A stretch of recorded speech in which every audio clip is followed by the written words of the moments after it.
Hey there, and welcome. Thank you for being here today. This video is going to talk about 21 different ways that you can split up your training, taking a hybrid approach to your training. And we're going to go through them based on how many days per week that you seek to train. If you don't know me already, my name is Zachary Keith with Fitness Simplified. Some of my education and credentialing are right here. I'm not going to go through those just because that would take a good bit of time, but you can Google them if you're curious.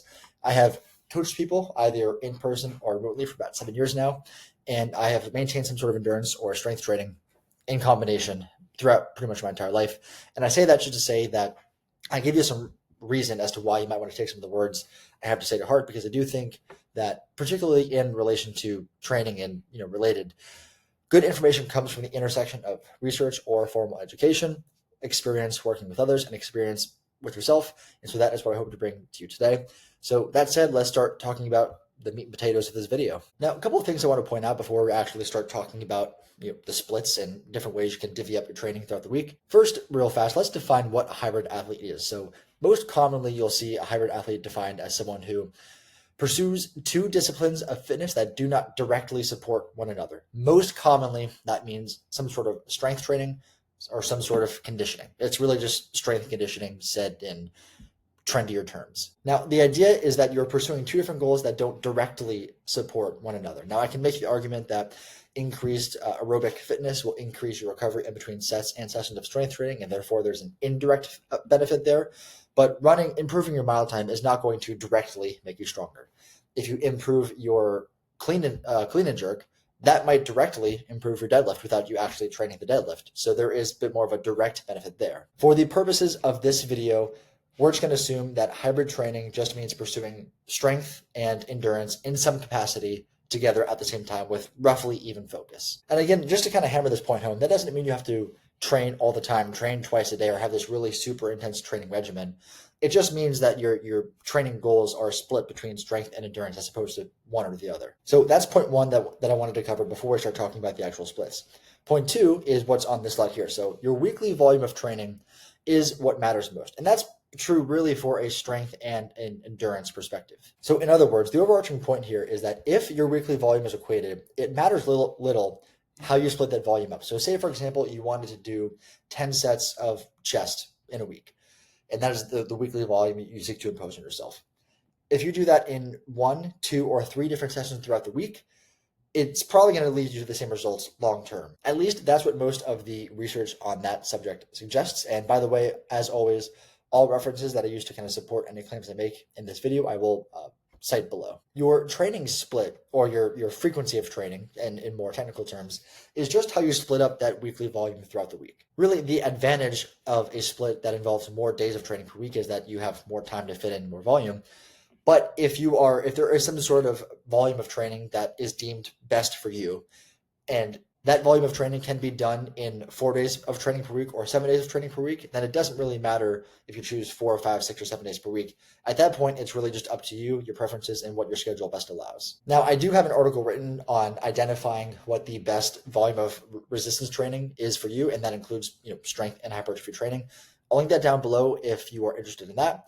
For endurance training, it really depends on what kind of endurance modality you're pursuing, whether that's cycling, swimming, running, etc. What the distance of endurance it is that you're pursuing or you're trying to pursue. So that one is a bit more nuanced, and there's not really any way that I can create one sort of resource to kind of cover all the bases.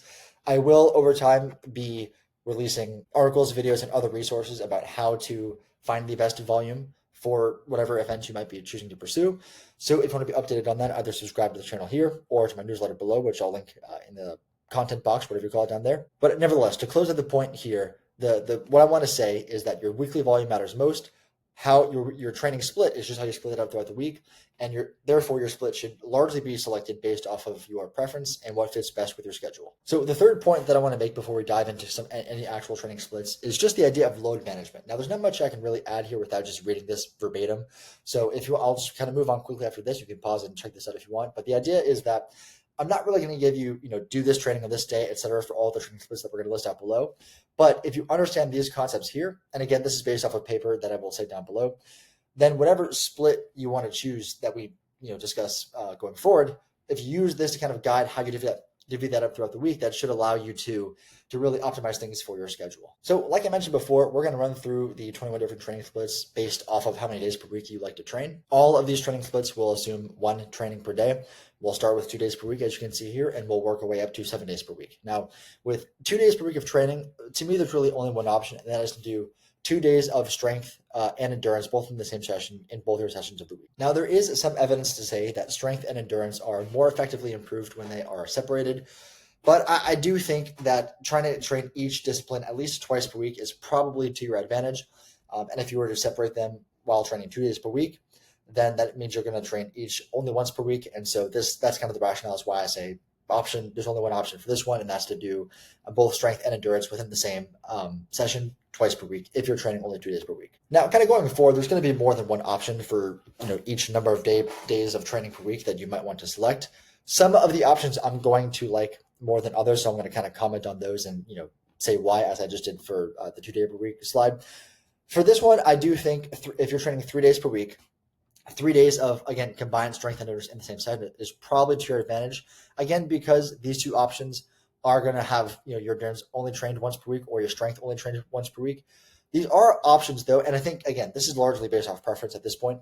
If you're going to choose option 2 or option 3, I think it would be in your best interest to kind of cycle back and forth between them. So say maybe you do 3 weeks of option 2, where 2 of your training days per week are strength, 1 day is endurance, and then you do after that 3 weeks of vice versa. It's 1 day of strength and 2 days of endurance. Similarly, if you are seeking to train 4 days per week, there are 3 different options that I'd like to present you. And really the difference between these 3 options are if you want to have an even split between strength and endurance, or if you want to bias either strength or endurance a little bit more.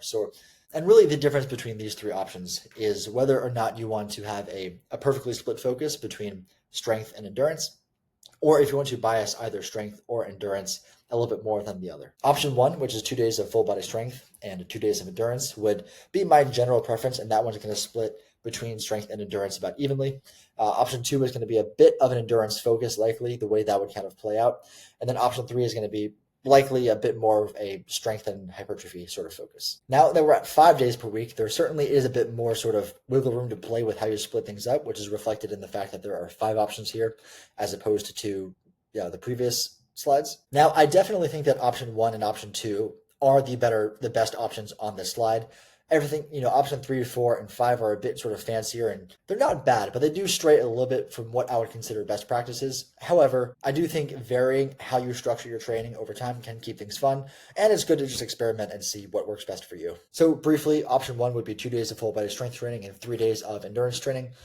Option 2 would be 3 days of full body strength training and 2 days of endurance training. And again, those are my preferences from the slide. Option 3 is really just a hybrid version of an upper body, lower body split. So 2 days of upper body strength and endurance, 2 days of lower body strength and endurance, and 1 day of endurance alone. And just to kind of clarify, in a split like this, I think ideally the 2 days of lower body with endurance, the endurance work here is probably best suited to be something like swimming, a skier, where it's a bit more upper body focused. There are some sort of site-specific adaptations that occur as a result of endurance training.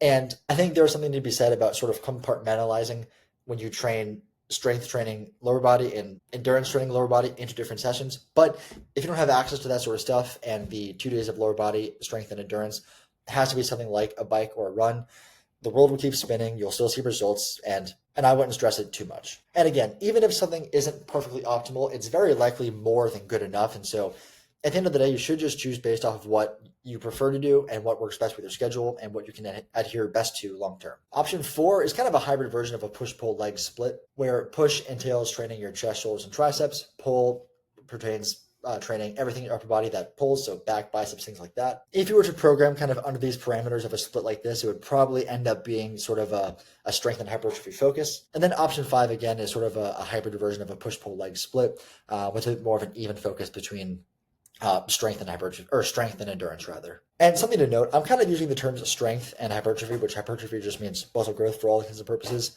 I'm using those terms really, synonymously in this video. And you might program slightly differently, but based on whether you want to pursue strength or muscle growth more. But for the purpose of this video, it really doesn't matter so much. Now, again, 5 options if you want to train 6 days per week. Again, option 1, 2, and 3 are my preferences from this slide. I do think that just keeping things simpler and compartmentalizing them as best you can is going to be your best bet. And then similar, option 4 and option 5 are just sort of, push-pull legs, hybrid version. Not my personal preference for a number of reasons, but I do think, again, that experimenting and seeing what works best for you and just having the option for some variety is a good thing. So I wanted to include them and just, hopefully helps the gears spin a little bit better. And finally, 7 days per week. Now, if you're training and you have the time and the availability and the desire to train 7 days out of the week, then certainly there are an infinite number of ways to really kind of structure this. The more days of the week, the more training sessions in the week you can fit in, the more creative you can get. However, as we've discussed, some splits are just going to be better than others. And I did want to provide some variety, but I also didn't want to, overload you with information because I don't think that really serves you either. So on this slide, option 1, 2, and 3 are certainly my preference, and it really just depends on whether or not you want to prioritize strength and hypertrophy or endurance. And then option 4, again, is really just a push-pull legs version, hybrid version, that is adapted for training 7 days per week. Something I like to point out too on why I like these sort of splits a bit better, the ones that are either full body or upper body and lower body focused with the strength and endurance compartmentalized into different sessions is because it does compartmentalize them into different sessions, and there is some evidence to say that is better. And I do think that the only time you should combine them into the same session is if time is constrained and necessity requires it, but also, just for pragmatic purposes. So say, for example, you're doing 3 full body strength workouts in a week, and your training volume is divvied up across those 3 sessions. If life happens, which life always happens, you have to miss one of those sessions in the week, the odds are you have enough volume for the rest of your body across the other 2 days of the week to still see progress in terms of your strength and hypertrophy. So I just think they make more sense from that perspective. And especially I think that is true when you are seeking to pursue a whole other discipline of fitness altogether. So that's all I got, and I'm going to wrap this up here. I hope you found that, somewhat helpful, entertaining, or somewhere in between. And I want to thank you again for being here, and I'll see you next time.